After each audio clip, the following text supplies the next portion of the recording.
لبيك اللهم لبيك لبيك لا شريك لك لبيك. بسم اللہ الرحمن الرحیم. الحمد للہ رب العالمین والصلاة والسلام علی رسول اللہ وعلی آلہ واصحابہ اجمعین وبعد.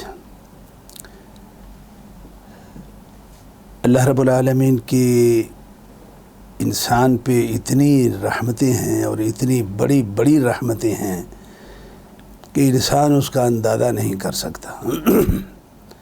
انہی رحمتوں میں ایک رحمت کا نام اللہ رب العالمین کی بخشش ہے.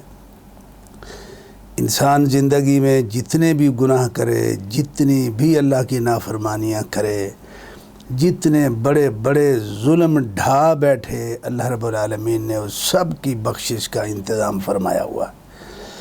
اور ان گناہوں کی بخشش کا جتنے بھی ذرائع اور جتنے بھی ہیں، نماز بھی اس میں ہے، روزہ بھی اس میں ہے، جمعہ بھی اس میں ہے، حج عمرہ بھی اسی مد میں آتا.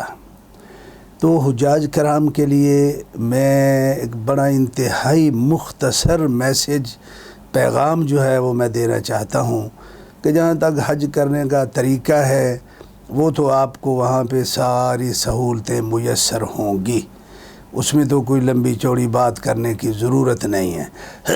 لیکن اللہ رب العالمین نے حاجی کو، عمرہ کرنے والوں کو اپنے وہاں گھر میں بلایا کیوں ہے، وہاں اس کی تربیت کیا مقصود ہے، اس کی اصلاح کس پہلو پہ کرنا ہے.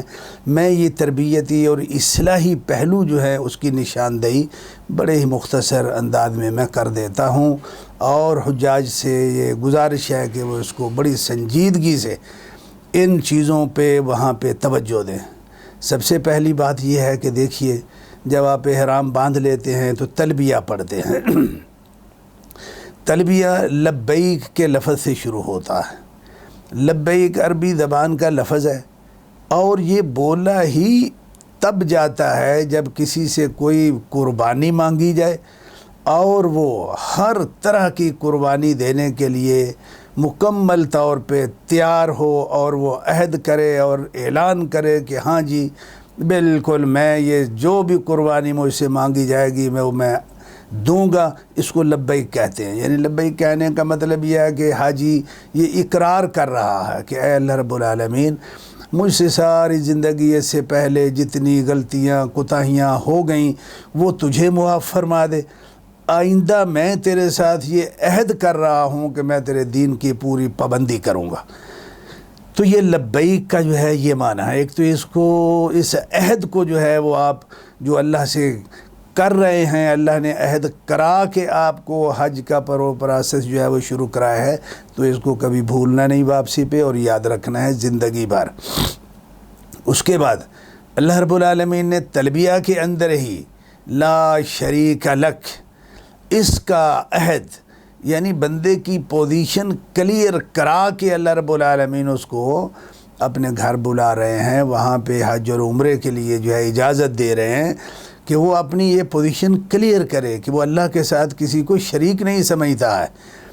ان الحمد والنعمت لک والملک، اللہ نعمتیں بھی سب تیری ہیں اور بادشاہی بھی ساری تیری ہے، حاکمیت تیری ہے، ان سارے کاموں میں کوئی دوسرا شریک نہیں ہے.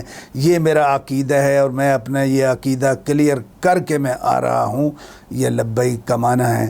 آپ کو اس کی زندگی بھر اس کی جو ہے وہ حفاظت کرنا ہوگی. اس کے بعد آپ مکہ مکرمہ پہنچ جاتے ہیں اللہ تعالیٰ کی توفیق سے. وہاں آپ بیت اللہ میں جاتے ہیں، حرم میں داخل ہوتے ہیں. حرم کا ایک ایریا ہے جو بیت اللہ کے علاوہ باہر کئی کلومیٹر پہ محیط ہے. وہ یہاں ایک تربیت ہے جو آپ کو دینا مقصود ہے. اس تربیت پہ بہت کم لوگ توجہ دیتے ہیں. وہ یہ ہے جیسے کہ اللہ رب العالمین نے قرآن پاک میں خود فرما دیا، من دخلہ کان آمنا، کہ یہ وہ جگہ ہے جہاں کوئی شخص کسی کو بھی حتیٰ کہ درختوں کو بھی اذیت اور تکلیف نہیں دے سکتا ہے. اللہ کے رسول صلی اللہ علیہ وسلم نے اس طرح کے صحیح بخاری کی صحیح روایات ہیں، آپ نے فرما دیا کہ یہ حرم ہے، یہاں آپ بندوں کو تکلیف دینا تو کجا، آپ یہاں کی گھاس ہے، درخت ہے، اس کو بھی بغیر مجبوری، شرعی ضرورت، اجازت کے آپ اس کو کاٹ نہیں سکتے، اس کو آپ جو ہے وہ توڑ نہیں سکتے، اس کو خراب نہیں کر سکتے۔ اسی طرح جو وہاں جانور ہیں، اور جو جانور حلال ہیں جن کا شکار کیا جا سکتا ہے، آپ ان کو شکار کرنا تو کجا، ان کو ڈرا بھی نہیں سکتے ہیں آپ۔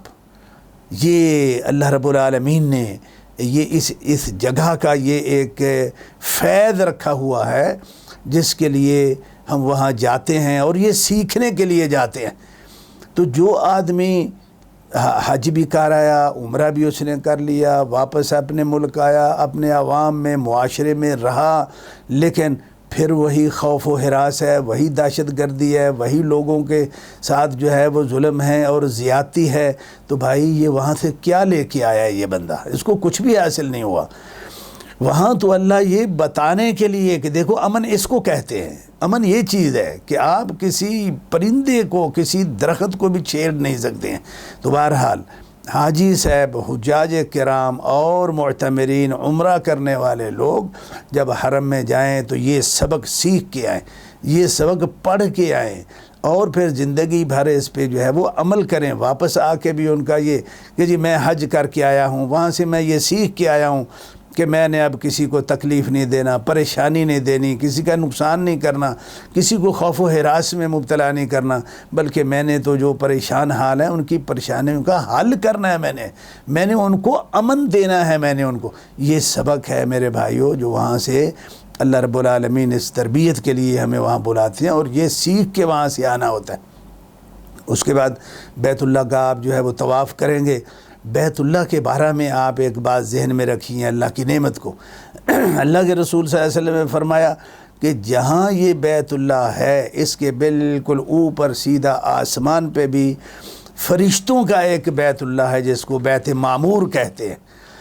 اس کے بارے میں رسول اللہ صلی اللہ علیہ وسلم کا فرمان ہے کہ روزانہ اس میں 70,000 فرشتے وہاں پہ جو ہے وہ عبادت کرتے ہیں، اس گھر میں ان کو جو ہے وہ عبادت کرنے کا موقع دیا جاتا ہے، اور جس کو ایک مرتبہ موقع ملتا ہے پھر دوبارہ اس کو وہاں موقع نہیں مل پاتا۔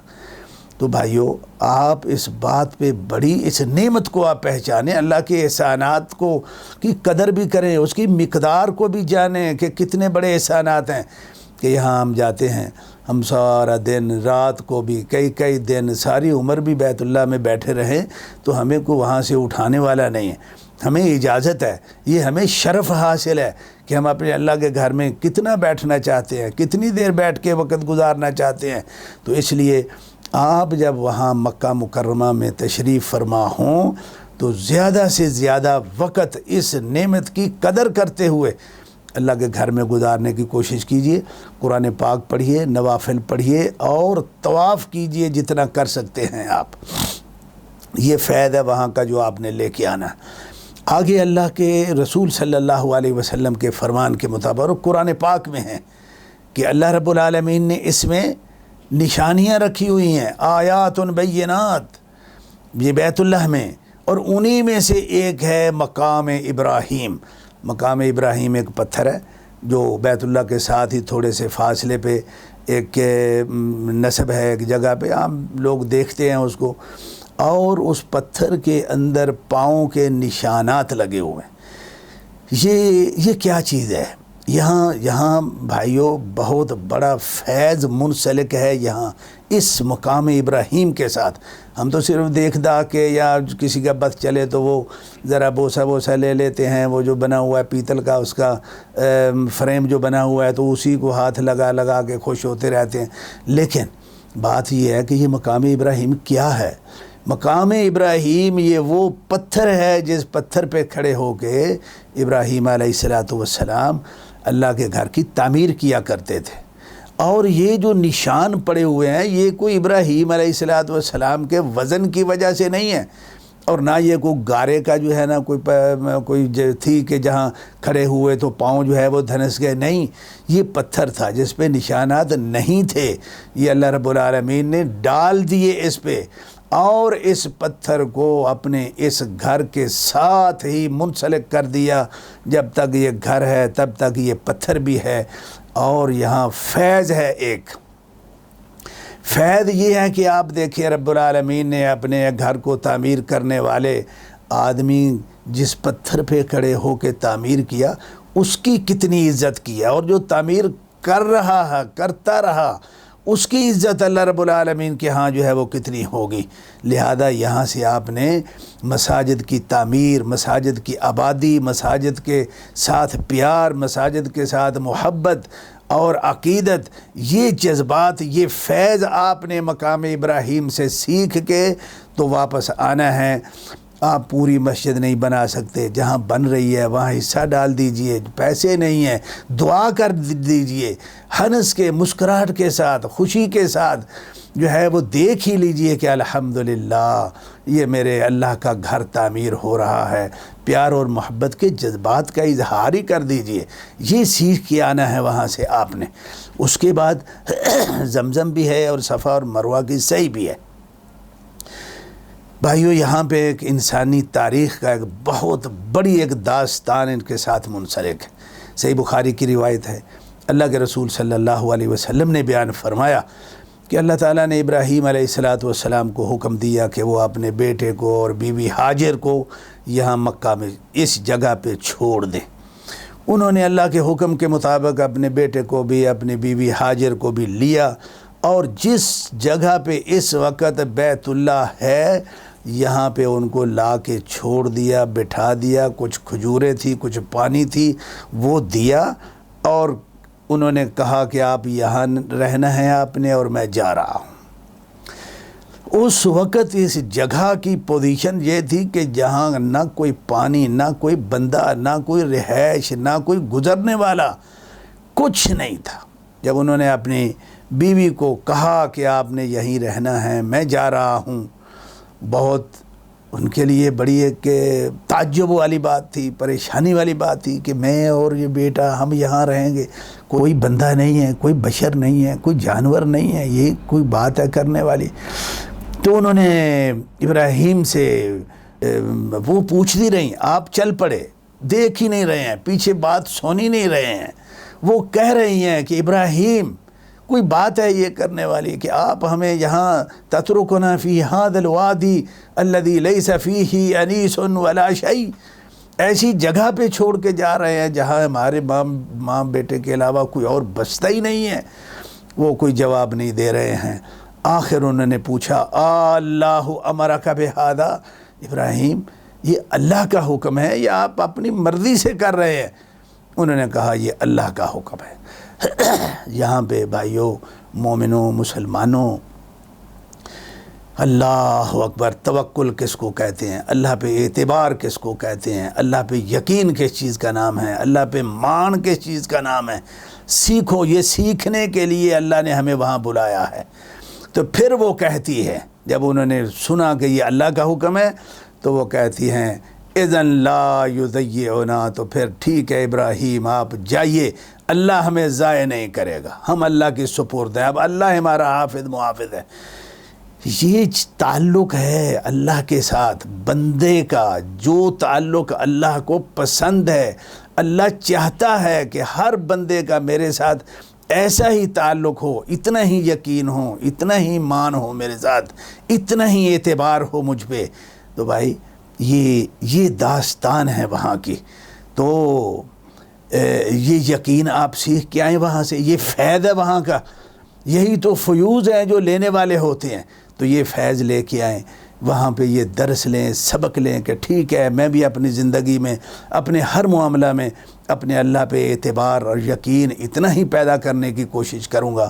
اور اس کے بعد پھر آپ نے دیکھا، آپ کے سامنے ہیں کہ کیا اللہ تعالیٰ نے پھر ان کو ضائع کیا؟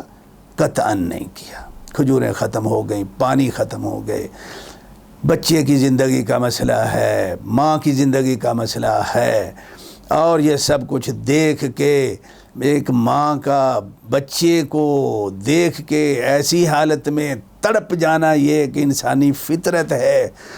ادھر جا ادھر جا، کوئی نظر آئے، کہیں کوئی چیز دیکھنے کو ملے، کچھ نہیں ملا، لیکن وہ مالک ہے جس پہ توکل کیا گیا تھا، جس پہ اس نے مان کیا تھا۔ اب اس کی باری ہے کہ وہ اس بندی کا مان اور توکل اور یقین اس کی عزت رکھے۔ پھر اللہ نے رکھی یا نہیں رکھی؟ بیٹے کے پاس آئی ہے، دیکھا کہ پانی کا چشمہ جو ہے وہ جاری ہے، اور وہ ایسا چشمہ جاری ہے کہ آج تک جاری ہے، اور ایسا پانی ہے رسول اللہ صلی اللہ علیہ وسلم نے فرمایا کہ روح زمین پہ اس سے بہتر شفا کے لحاظ سے، غذا کے لحاظ سے کوئی پانی نہیں ہے۔ تو بھائیو، یہ توکل سیکھنا ہے، اللہ سے تعلق سیکھنا ہے، اللہ کے ساتھ پیار محبت عقیدت سیکھنی ہے۔ یہ چیزیں ہیں وہاں سے لے کے آنے والی، سیکھنے والی۔ صرف چکر لگائے اور خوش ہو گئے کہ ہم نے یہ بھی کر لیا وہ بھی کر لیا، بھائی اتنا کافی نہیں ہے۔ اس کے بعد آپ نے پھر مینا جانا ہے۔ مینا بذات خود وہاں ایک داستان ہے اللہ کے ساتھ، شیطانیت اور انسانیت کی جنگ ہے، ایک اس کی داستان ہے وہاں پہ کہ یہی اسماعیل علیہ السلام جب بڑے ہوتے ہیں، اللہ کا حکم ہوتا ہے ان کے ذبح کا، قربانی کا، تو ابراہیم علیہ السلام ان کو قربان کرنے کے لیے لے جاتے ہیں۔ اب شیطان کو کہاں گوارا ہے یہ کہ اتنی بڑی انسان، اتنی بڑی قربانی اور اتنا بڑا پیار محبت اور عقیدت کا اپنے اللہ رب العالمین کے ساتھ ایسا نادر انمول قسم کا اظہار کر پائے کہ جیسے شیطانیت کی ناک کٹ جائے۔ یہ بھلا شیطان کو کیسے گوارا تھا؟ بہت زور لگایا اس نے۔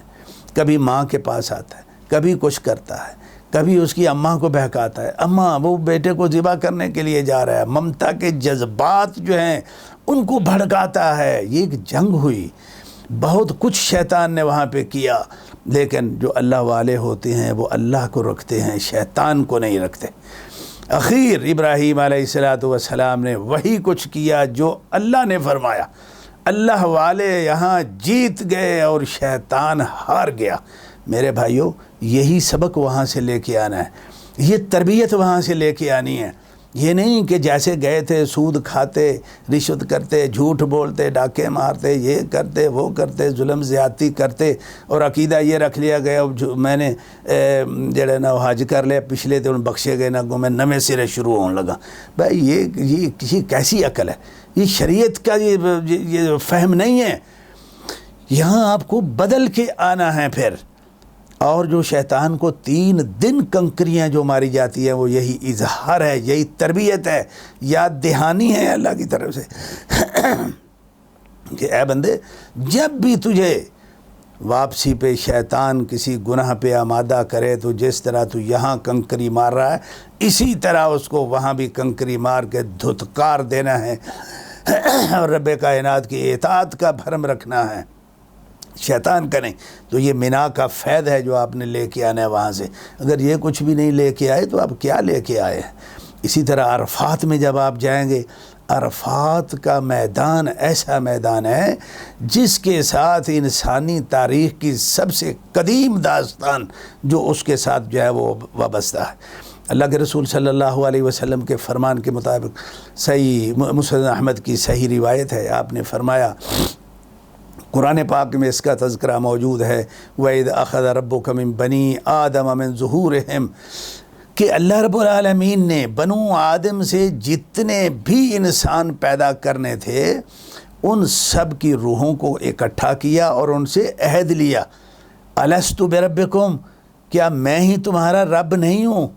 تو سب نے کہا تھا بلا اے اللہ تو ہی ہمارا رب ہے۔ یہ ہم اس کو عالم ارواح کہتے ہیں، یہ دنیا میں آنے سے پہلے کی بات ہے۔ سب نے عہد کیا ہوا ہے کہ اللہ تو ہی ہمارا رب ہے۔ اور آج پھر دوبارہ وہ انسان جو عرفات میں پہنچتا ہے اس کو وہاں بیٹھ کے بہت گہرا سوچنا چاہیے کہ کبھی کسی وقت میری روح یہاں پہ اللہ نے مجھ سے عہد لیا تھا، آج اسی اللہ نے مجھے پھر جسم کے ساتھ وہاں لا بٹھایا ہے جہاں سے میری ابتدا ہوئی تھی، اور وہی عہد جو میں نے اس وقت اللہ سے کیا تھا اس عہد کو پڑھے، اس عہد کو سمجھے، اس عہد پہ پکا رہنے کی اور بقیہ زندگی گزارنے کی کوشش کرے۔ یہ جذبہ لے کے آئے، یہ فیض اور تربیت جو ہے وہ وہاں سے لے کے آئے۔ اللہ اکبر، ایسا نہ ہو کہ جب نہیں گئے تھے تو بھی ہمارا رب کوئی اور تھا، ہمارا مشکل کشا اور تھا، ہمارا حاجت روا اور تھا، حج کر کے آئے تو پھر اللہ کے علاوہ فلاں بھی حاجت روا ہے، فلاں بھی مشکل کشا ہے۔ میرے بھائی، بہت بڑا خسارے کا جو ہے، گھاٹے کا یہ کاروبار ہے، سودا ہے جو آپ کر کے آئیں گے۔ تو یہ عرفات کا یہ تربیتی فیض ہے، یہ آپ نے لے کے آنا ہے کہ اے اللہ، پہلے اگر مجھ سے کوئی تیری ربوبیت کے بارے میں کچھ غلطیاں ہو گئی ہیں، کوتاہیاں ہو گئی ہیں، اللہ میں اس کی معافی مانگتا ہوں، اور میرے اللہ آئندہ میں اس پہ پوری توجہ دوں گا، اور تیری ربوبیت کیا ہے اس کو میں مطالعہ کروں گا، اس کو میں پڑھوں گا، تیری الوہیت کیا ہے یہ سب کچھ پڑھوں گا مطالعہ کر کے، تو میں اس پہ عمل کرنے کی کوشش کروں گا۔ اللہ تو میری مدد فرمائے اس بارے میں۔ یہ عہد کر کے آنا ہے، یہ تربیت آپ نے لے کے آنا ہے، اس کے لیے آپ کو وہاں بلایا گیا ہے۔ تو یہ عرفات ہے، اس کے بعد آپ کا حج جو ہے وہ مکمل ہو جائے گا، باقی کچھ اعمال ہیں وہ کرنے کے بعد، اس کے بعد آپ کو پھر مدینہ جانا ہے، مدینہ منورہ، اللہ اکبر، جہاں ہمارے پیارے محمد صلی اللہ علیہ وسلم، ہمارے پیارے نبی، ہمارے دل کے چین، وہاں یہ ان کا حرم ہے، یہ ان کا شہر ہے، پھر وہاں جانا ہے، مسجد نبوی میں نمازیں پڑھنی ہیں۔ مدینے کا بھی ایک فیض ہے، حاجی جاتے ہیں بیچارے مدینے کا فیض، کو اجوا کھجور لے کے آ جاتا ہے، کو دوسری کھجوریں لے کے آ جاتا ہے، کو کنکریاں اٹھا کے آ جاتا ہے کہ یہ مدینے کا فیض میں لے کے آیا ہوں، کو مٹی لے کے آ جاتا ہے۔ اور میرے بھائیوں، حجاج کرام، اللہ رب العالمین آپ پہ رحمتیں فرمائے، آپ کا حج قبول فرمائے۔ خدا کے لیے کبھی مدینے والے سے بھی پوچھ لیا کرو کہ یا رسول اللہ، مدینے میں ہم آئے ہیں، بتا تیرے مدینے کا فیض کیا ہے۔ اللہ اکبر، فیض تو وہی ہوگا نا جو مدینے والے نے صلی اللہ علیہ وسلم بتایا ہوگا کہ یہ مدینے کا فیض ہے۔ اپنی مرضی سے ہم جس چیز کو فیض بناتے رہیں وہ فیض تو نہیں بن جاتا۔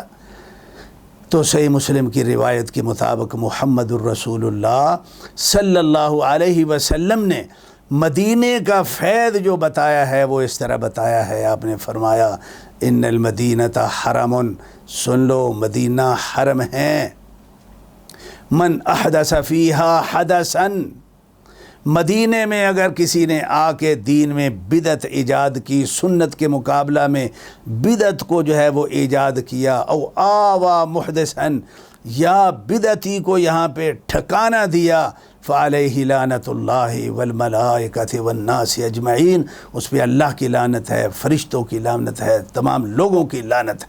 میرے بھائیوں، مدینے کا فیض یہ ہے کہ مدینے سے ہم نے مدینے والے کی سنت کی محبت کو، احترام کو، اس پہ عمل کے جذبات کو جو ہے وہ ہم نے اپنے اندر لے کے آنا ہے، اس کی تربیت لے کے آنا ہے۔ جو بدعات ہیں، جو دین میں ہم اپنی طرف سے اضافہ کر لیتے ہیں، اس میں اللہ اور اللہ کے رسول کی بہت بڑی گستاخی ہے میرے بھائی، بہت بڑی گستاخی ہے۔ اس لیے مدینے کا فیض، آخری فیض آپ یہ لے کے آئیں کہ اے اللہ، میں آج سے عہد کرتا ہوں کہ آج کے بعد جو تیرے نبی کی سنت ہے وہی میرے سینے کی ٹھنڈک ہے، اور میں نے اس پہ عمل کرنا ہے، اور جو عمل تیرے نبی کی سنت کے خلاف ہے، بدعت ہے، مجھے اس سے نفرت ہے، میں نے اس کے قریب نہیں جانا۔ یہ مدینے کا فیض ہے۔ تو بھائیو، حجاج کرام، میں ان دعاؤں کے ساتھ اپنی گفتگو ختم کر رہا ہوں کہ اللہ رب العالمین آپ کے حج اور عمرے کو قبول فرما کے آپ کو اسی طرح گناہوں سے پاک کر کے واپس لائے جیسے کہ رسول اللہ صلی اللہ علیہ وسلم نے فرمایا کہ آدمی ایسے ہی حاجی دیکھیں جس کا حج قبول ہوا ہے، قبول اسی طرح ہوگا جیسے میں نے آپ کو گزارش کر دی ہے، تو وہ ایسے ہی واپس آتا ہے کیوم ولدتہ امہ، جیسے اس کو آج ہی اس کی ماں نے بے گناہ جنا ہے، بس وہ بے گناہ واپس جو ہے وہ آتا ہے۔ اللہ تعالیٰ سے دعا ہے اللہ رب العالمین یہ شرف عطا فرمائے۔ وآخر دعوانا الحمدللہ رب العالمین۔